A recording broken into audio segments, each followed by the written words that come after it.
Noviyo memegavo elabena miele afeto Kristo Yesu me eye afeto Yesu Kristo ha ele miame eyata ogavenye plonu bena kekenye ya gasumiasi agben kekenye ya egasumiasi ni atakpena maureta elabe enye miafe konameto. Ne crains pas, car je t'ai racheté. Do not fear, for I have redeemed you. Megavo elabena meleu. Allo megavo elabena megbubo ofle. Afeto bleu. Afeto jidulaga fe afeto. Kenye mavo. Si kenye mau keli echon nene make ple egbe eye cho ide mavo mela eya egbronya sia eya fe konya feto Yesu Kristo ele gbogono be megavo ela bena ye gbugbo fle alo ye dewo ne bawu dewo kola alo gbugbo fle la ke fonfomedo la gado pok bedeo afeto yenye kekeli ple honame ameke mavo afeto mavo yenye mona nye agbe amekae aji ngonam ne amevodio alo amevlo nye keto ple nye futo lude ejinye be yiwa du nye lala wa klinu aje anyi ne avakofu asadade munye hala jikama chofonye ne avahode munye alekeke hala ya made jidi alleluia maule gbogbo no bede owe la te gbolonya ya pe kakadeji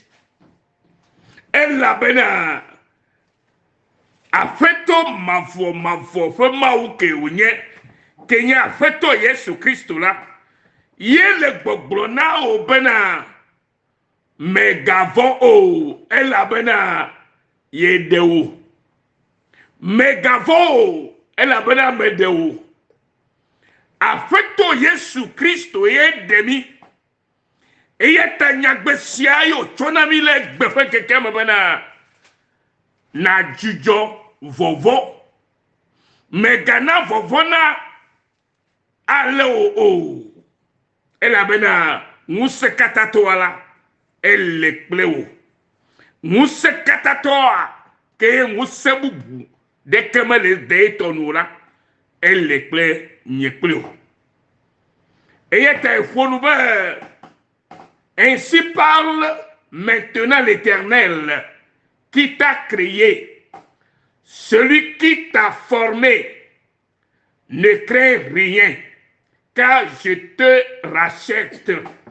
Je t'appelle par ton nom, tu es à moi. Ésaïe 43, verset 1. Ésaïe 43, verset 1. But now, thus says the Lord,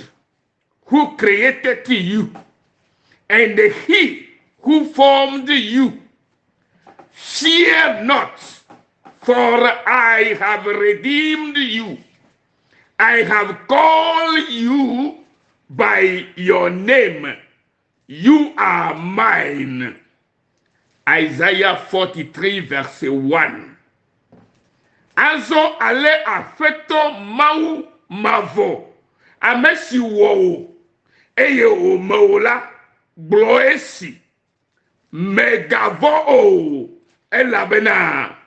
meɖe wo metsɔ wo ŋkɔ yɔ wo be tɔnye nenye nɔvi lɔlɔtɔwo nya si ke gblɔ míaƒe mawu ke nye mavɔ ƒe mawu ye le nya ya gblɔ na nye kpli o le gaƒoƒo ya me eye wòdze bena eɖo la xɔ enya ya dzi se elabe egbe la xixia me ɖi vɔvɔ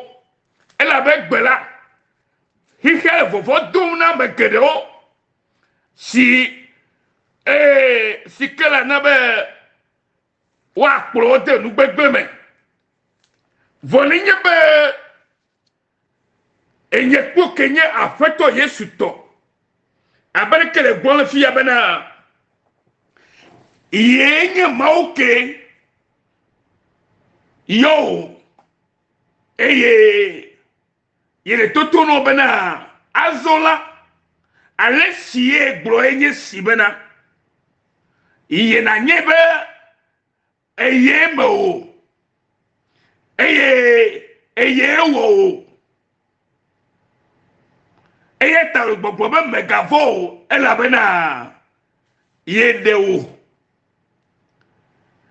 eye ye tsɔ ŋkɔ yɔ míaƒe ŋkɔ yɔ mi be ye tɔe mienye aha ne aƒetɔ ŋutɔ yɔ o le eƒe memenu le eƒe wɔwɔ nu eye wòtsɔ ŋkɔ yɔ o bena o Yesu nyɔ oyina mawu lolo avuadziɖula tɔnye nenye eya ta megavɔ o elabe meɖe o eye ne trɔ si tɔnye kom nɔvinye medi be nanye bena Yesu Kristo tɔ ye nye Yesu Kristo tɔ ye miezu mi meganye mia ɖokuiwo tɔ o laissez-moi qui est un enfant de Dieu. You are a child of God. Mawu ƒe vie nenye alo vie nenye na Mawu. Ke ame geɖe ale si nu xɔe la ena ŋusẽwo be woazu mawuviwo ame siwo xɔa eƒe ŋkɔ dzi sena yeƒe ŋkɔe nye ka Yesu Kristo ne xɔ Yesu Kristo ƒe ŋkɔa dzi se la etrɔ zi mawuvi eye atsɔ mawu tsɔ eƒe ŋkɔ yɔ be na ye tɔe nenye tso fifia hei ɖe mavɔ me eye ta le gbɔgbɔ ɖe be megavɔ o Yesu ƒe ŋkɔ dzi na xɔe se koa ne atsɔ wò agbe ne koa abe ke Yohanes ƒe agbalẽ eta gbãtɔ buku evia le gblɔ nene be ke ame geɖe ale si nu xɔe se la ena ŋusẽwo be woazu mawuviwo Mawu na ŋusẽ nye kpli wo be mi trɔ zi ye tɔ eya ta meɖo le agavɔ ne naneke o elabe menye woe gale nu ɖeke wɔm o Mawu ŋutɔ ketɔ ne trɔ zi la ye le nuwo katã wɔ le agbo me azɔ nɔvinye azɔ azɔ ate ŋu te ɖe Mawu ŋu kple kaka ɖe dzi gbakple dzi ɖe ƒo blibo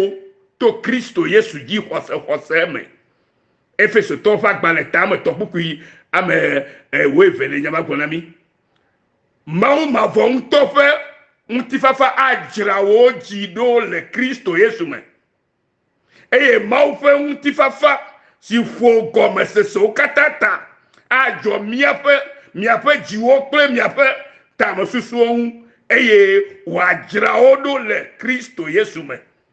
Philippiens fagba Philippiens fagba le tamene pukui ame adre le nyama gonami nukaye apeto dibe agonami le nyasio katamo ye nyebe ne enye ye tokola blibo popo nu kata fe blibo de la soasio et gobe azo atentera apeto mawu pe kakareti gba pe jide fo blibo to Kristo Yesu jisike le ho cela ta Ephésiens ton pas le bonami Ephésiens chapitre 3 verset 12 Ephésiens chapitre 3 verset 12 alléluia mau ma vont to faire on ti va faire ajrawo jido le Kristo Yesu ma et te bi rappeler et Philippe ton fa ba tam le ku ka matin ma benare et mau fe on ti fa si fo gomme se so kata tala ajo mi ape jiwo ple mi ape tamosusu ohun eye wajirawo do le Kristo Yesu me ko la credo le alléluia eye ana mi ape enu hia o kata mi cho efe unti kokwe kesino nume le nusi Kristo wo na milata Philippe ton fa gba ta mele puku ya sire kele gbogbo mbiri esi atari mi medo la gavo do enye si abiri maunto eyantole